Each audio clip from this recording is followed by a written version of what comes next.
नमस्ते, मैं एडवोकेट सी शिल्पा शिंगारे आपको वेलकम करती हूँ मेरे यूट्यूब चैनल पे जिसका नाम है सहकार विश्व।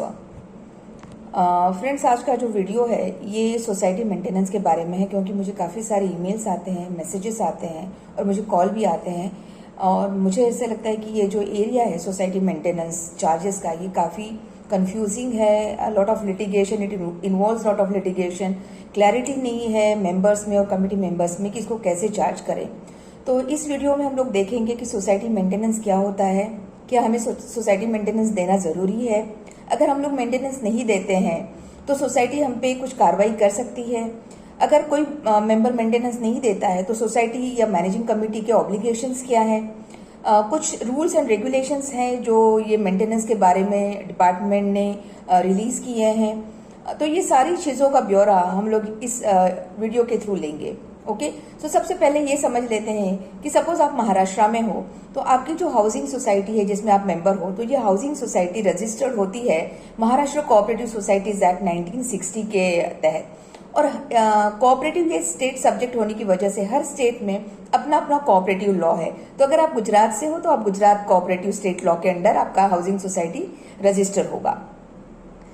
एक बार आप हाउसिंग सोसाइटी रजिस्टर कर दो तो वो जहां रजिस्टर होती है वो डिपार्टमेंट में इसका रेगुलेशन या कंप्लायंसेस पार्ट जो चेक करता है, या आपके ऊपर या उस रजिस्टर्ड हाउसिंग सोसाइटी की निगरानी किसके अंडर होती है? रजिस्ट्रार के अंडर होती है। ओके, तो अगर आपको कुछ कंप्लेंट है, कुछ इश्यूज हैं, कुछ कंप्लायंसेस है, ऑडिट करवाना है, ऑडिट रिलेटेड इश्यूज हैं, मैनेजिंग कमेटी रिलेटेड इश्यूज है, मेंबर रिलेटेड इश्यूज हैं, या कुछ भी आपको अगर हेल्प भी चाहिए, कुछ क्लैरिफिकेशन चाहिए, तो रजिस्ट्रार, आपका जो इमीडिएट रजिस्ट्रार है जिसके पास ये सोसाइटी रजिस्टर हुई है, उसको हम लोग अप्रोच कर सकते हैं। तो हम लोग ये जान लेते हैं कि जब हम लोग हाउसिंग सोसाइटी फॉर्म करते हैं तो उसका जो मैनेजमेंट है या उसका जो वर्किंग है, लीगल फ्रेमवर्क है, वो क्या होना चाहिए, क्योंकि ये जानना बहुत जरूरी है। जितना आप अवेयरनेस आपको कोऑपरेटिव लॉज के बारे में होगा तो ही थोड़ा सा इसमें जो कंफ्यूजन है वो कम होते जाएगा और फिर वो लिटिगेशन पार्ट जो है वो भी बहुत कम होगा। तो हर सोसाइटी जब रजिस्टर होती है कोऑपरेटिव एक्ट के तहत, तो वो कोऑपरेटिव, वो जो स्टेट लॉ है कोऑपरेटिव लॉ, उसके प्रोविजंस में उसके जो प्रावधान है वो आप पे बाइंडिंग है as a member and managing committee member. जो रूल्स कोऑपरेटिव डिपार्टमेंट ने इशू किए हैं एक्ट आने के बाद में, वो रूल्स भी आपको फॉलो करने हैं। फिर आपके एक्ट और रूल आने के बाद में हर कोऑपरेटिव सोसाइटी का अपना एक बाई लॉ होता है। अब बाई लॉ क्या है? बाई लॉ एक इंटरनल रूल्स एंड रेगुलेशन है जो हर मेंबर और कमेटी मेंबर्स को बाइंडिंग है। दैट मीन्स जब हमारा सोसाइटी फॉर्म होता है तो हमको एक बाई लॉ का कॉपी रजिस्ट्रार को सबमिट करना होता है। ये by law model by law हो सकता है, बिकॉज महाराष्ट्र में cooperative department he readymade by law का कॉपी देती है, तो बहुत सारी सोसाइटीज उसको एज इट इज अडॉप्ट कर लेती हैं और उसको फॉर्मेशन के वक्त रजिस्ट्रार को सबमिट कर देती है। तो रजिस्ट्रार उसको एक्सेप्ट करके, अप्रूव करके, उसको सील करके एक कॉपी सोसाइटी को रिटर्न कर देता है। तो ये हो गया आपका रजिस्टर्ड बाई लॉ जो आपको फॉर एवर बाइंडिंग है। और कभी अगर सोसाइटी को कोई क्लॉज उसमें अमेंड करना है तो उसका भी प्रावधान आपके कोऑपरेटिव लॉ में है, तो आपको वो अमेंड करके वापस वो रजिस्ट्रार को सबमिट करना है। रजिस्ट्रार उसको अमेंडमेंट को अप्रूव करेगा और फिर वो नया अमेंडमेंट आप पे बाइंडिंग होगा मेंबर्स और कमेटी मेंबर्स को। ठीक है, तो मेरी हाउसिंग सोसाइटी जो लीगल फ्रेमवर्क में काम करेगी वो लीगल फ्रेमवर्क है मेरा local state act, cooperative act, उसके रूल्स, उसके रजिस्टर्ड बाई लॉज, और क्या है। और देखो, हर कोऑपरेटिव डिपार्टमेंट कुछ ना कुछ सर्कुलर्स इशू करते रहेगा, कुछ ऑर्डर्स इशू करते रहेगा, कुछ नोटिफिकेशंस इशू करेगा, कुछ जीआर इशू करेगा, क्योंकि कायदा तो बन गया बट उसके बाद में वो कायदे में काफी सारे चेंजेस एक्सपेक्टेड होते हैं, कुछ इश्यूज फेस होते हैं। उसकी वजह से डिपार्टमेंट को लगता है कि नहीं, ये क्लैरिटी लानी चाहिए, ये ऐसे करना चाहिए। तो नोटिफिकेशन, सर्कुलर्स, ऑर्डर्स, जीआर्स इशू होते हैं। तो ये भी सारे मेंबर्स और कमेटी मेंबर्स, ये दोनों को भी बाइंडिंग है।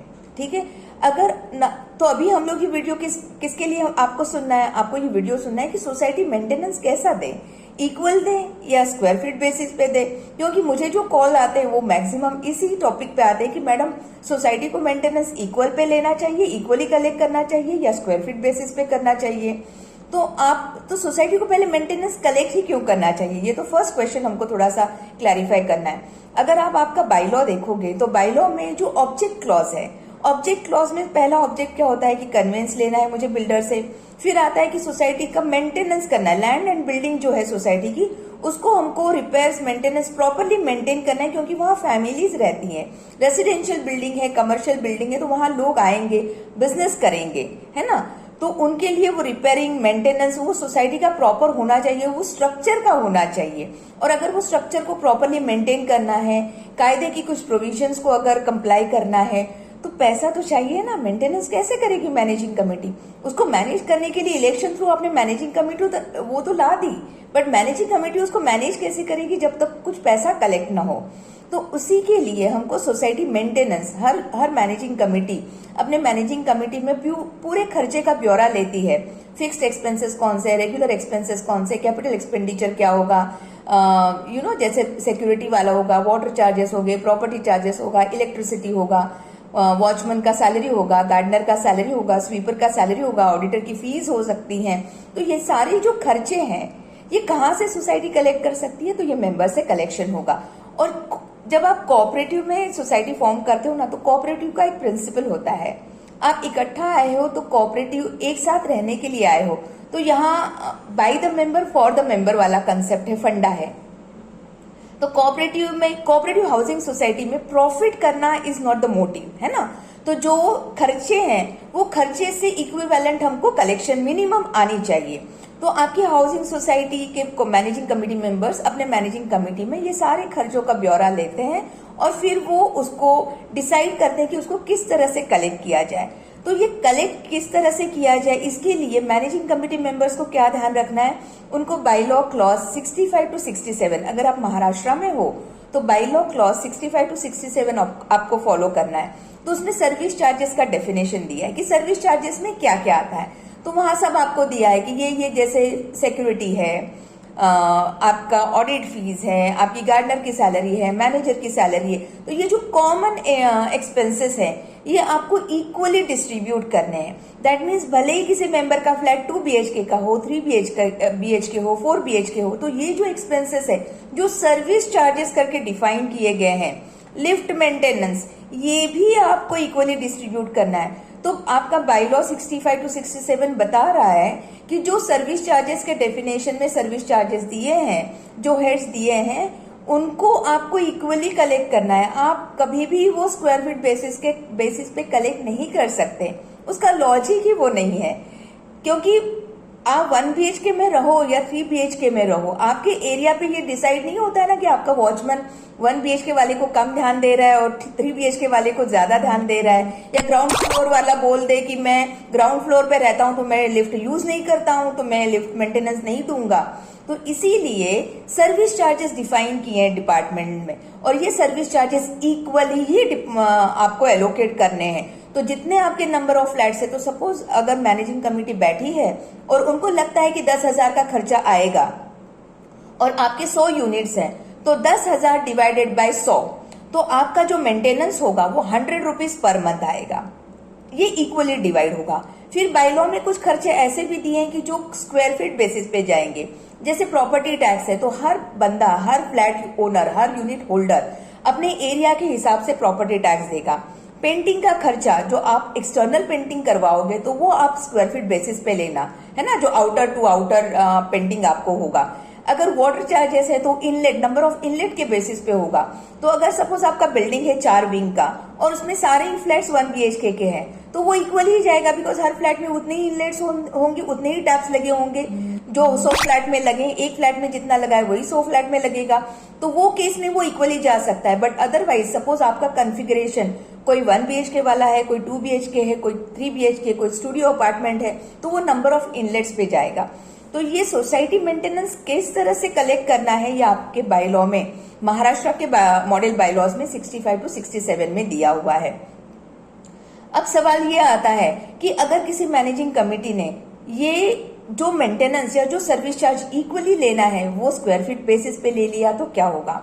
तो आपको बता दूं 29 मई 2000 का एक कोऑपरेटिव डिपार्टमेंट का ऑर्डर है, और ये ऑर्डर स्पेसिफिकली बताता है कि सर्विस चार्जेस जो है ये इक्वली ही आपको लेने हैं, आप ये स्क्वायर फीट बेसिस पे ले नहीं सकते। और ये ऑर्डर ये भी बोलता है कि ये जो ऑर्डर है 29 अप्रैल 2000 का, ये रेट्रोस्पेक्टिव इफेक्ट से एप्लीकेबल है।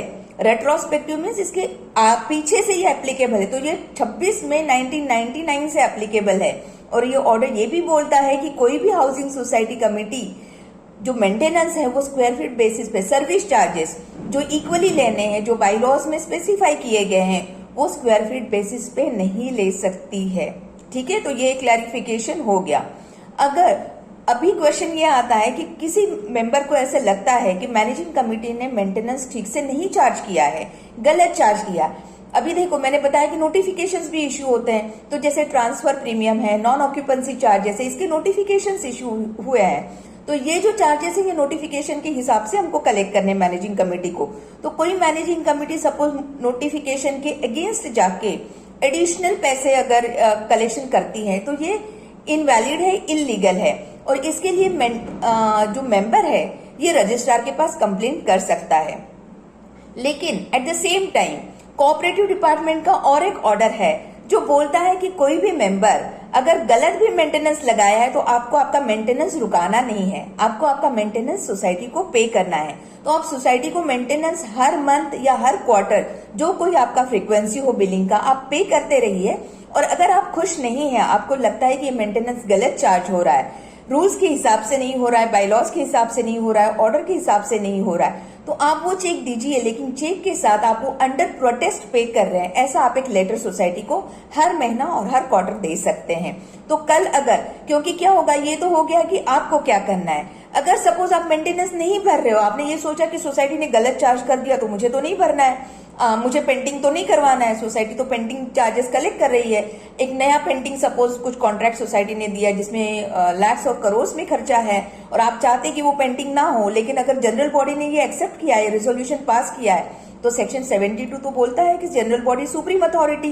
तो एक बार जनरल बॉडी ने रेजोल्यूशन पास कर दिया और कोई चार्जेस कलेक्ट करना पास हो गया तो ये आप पे भी बाइंडिंग है, तो आप मीटिंग में हो या मीटिंग में ना हो ये आप पे बाइंडिंग होता है। और अगर सपोज आपने ये खर्चे नहीं दिए ये या मेंटेनेंस का पेमेंट नहीं किया तो मैनेजिंग कमेटी को एक ऑब्लिगेशन है, क्योंकि मैनेजिंग कमेटी को भी देखना है कि हर मंथ उनकी मैनेजिंग कमेटी में जब वो अकाउंट्स का ब्यौरा लेते हैं और उनको दिखता है कि कोई फ्लैट मेंबर है जो कंटिन्यूस मेंटेनेंस नहीं भरता है, तो कायदे में एक्चुअली एक ऑब्लिगेशन कास्ट किया गया है मैनेजिंग कमेटी मेंबर्स पे कि उनको रजिस्ट्रार के पास जाना है। और महाराष्ट्र कोऑपरेटिव सोसाइटी का जो अमेंडेड एक्ट है 2019 का, I was part of that amendment committee, तो सेक्शन 154B29 में आपको रजिस्ट्रार के यहाँ एक पिटीशन फाइल करना होता है, आपको एक एप्लीकेशन फाइल करना होता है रिकवरी के लिए। तो इसमें रजिस्ट्रार क्या होता है, आपको सोसाइटी को और मेंबर्स को दोनों को हियरिंग देगा, दोनों के रिटर्न सबमिशन देखेगा, रिटर्न आर्ग्यूमेंट, ओरल आर्ग्यूमेंट देखेगा और फिर एक ऑर्डर पास करेगा। और फिर अगर सपोज सब चीजें सोसाइटी की तरफ से ठीक है, प्रॉपरली सोसाइटी मेंटेनेंस लगा रही है, कायदे में रह के सोसाइटी के लेजर्स अप टू डेट हैं, मेंबर्स को बिल्स प्रॉपरली दिए गए हैं, रिसिप्ट प्रॉपरली दी गई हैं, रूल्स के हिसाब से उसको इंटरेस्ट चार्ज किया, एरियर्स पे इंटरेस्ट वगैरह लगाया जा रहा है, सिंपल इंटरेस्ट लगाया जा रहा है, तो वो केस में रजिस्ट्रार सोसाइटी के फेवर में रिकवरी सर्टिफिकेट इशू करेगा। और ये रिकवरी सर्टिफिकेट, तो ये जो रिकवरी सर्टिफिकेट है ये बाइंडिंग होगा उस मेंबर पे जिसके अगेंस्ट ये रिकवरी सर्टिफिकेट इशू हुआ है। तो अगर इस मेंबर को अगर उसके अगेंस्ट चैलेंज भी करना है तो अपील नहीं, उसको रिवीजन में जाना है। और रिवीजन में जाने से पहले तो वो डीडीआर, जैसे महाराष्ट्र में district deputy registrar, district level का जो रजिस्ट्रार है उसके पास वो रिवीजन एप्लीकेशन फाइल कर सकता है। But the beauty of this provision is कि उसको रिवीजन एप्लीकेशन उसका एंटरटेन होने से पहले या एक्सेप्ट होने से पहले उसको 50% of the amount, recovery certificate में जो अमाउंट रजिस्ट्रार ने दिया है कि इतना अमाउंट सोसाइटी को पे होना चाहिए, जो आउटस्टैंडिंग है उसका 50% अमाउंट पहले उसको सोसाइटी को देना बाइंडिंग है। उसके बाद में ही उसका रिवीजन एप्लीकेशन एंटरटेन किया जा सकता है। तो ये हो गया कि सोसाइटी मेंटेनेंस अगर मेंबर नहीं देता है तो सोसाइटी क्या कर सकती है। तो मेरे हिसाब से सोसाइटी मेंटेनेंस ये ऐसा चीज है जो मैनेजिंग कमेटी मेंबर्स ये हर किसी को थोड़ा इसके बारे में जानना होगा। आप इसके लिए रिसर्च कर सकते हैं, वीडियोस देख सकते हैं, हमारा वीडियो जैसे वैसे आप बाकी वीडियोस देख सकते हैं। आप गवर्नमेंट के नोटिफिकेशन रूल्स देख सकते हो। सबसे पहले तो आपको कायदे में जो लिखा है, बायलॉज में जो लिखा है, वो हर सोसाइटी को, मेंबर्स को और मैनेजिंग कमेटी मेंबर को मालूम होना बहुत जरूरी है। और कायदे में सेक्शन 24A का भी प्रावधान है महाराष्ट्र कोऑपरेटिव सोसाइटीज एक्ट में, जिसमें education and training her member को देना मैंडेटरी है। तो हर सोसाइटी को ये भी देखना चाहिए कि एजुकेशन एंड ट्रेनिंग फंड आप जो कलेक्ट करते हो 10 rupees out of the maintenance, तो मेंटेनेंस का जो बिल आप देते हो उसमें 10 रुपये आप एजुकेशन एंड ट्रेनिंग फंड के लिए भी कलेक्ट करते हो। तो ये एजुकेशन एंड ट्रेनिंग भी आपको मेंबर्स को देना है। ये इसी वजह से देना है कि मेंबर्स सारे अपडेट हो, अवेयर हो, सबको लॉ मालूम हो, सो दैट लिटिगेशन कम हो और आपका जो मेंटेनेंस और बाकी जो इश्यूज हैं सोसाइटी में वो बहुत कम हो। और हम लोग कोऑपरेटिव्स में हम लोगों ने सोसाइटी फॉर्म की है, तो सबको हमको बहुत हंसी खुशी से इसमें रहना है। फ्रेंड्स, हम लोग कोऑपरेटिव हाउसिंग सोसाइटी में रहते हैं, तो हमको खुशी से एक दूसरे के साथ रहना है विदाउट एनी लिटिगेशन, है ना। तो अगर ये वीडियो आपको अच्छी लगी हो तो प्लीज़ इसको लाइक करें, शेयर करें और हमारे चैनल को, यूट्यूब चैनल को सब्सक्राइब करें। Thank you.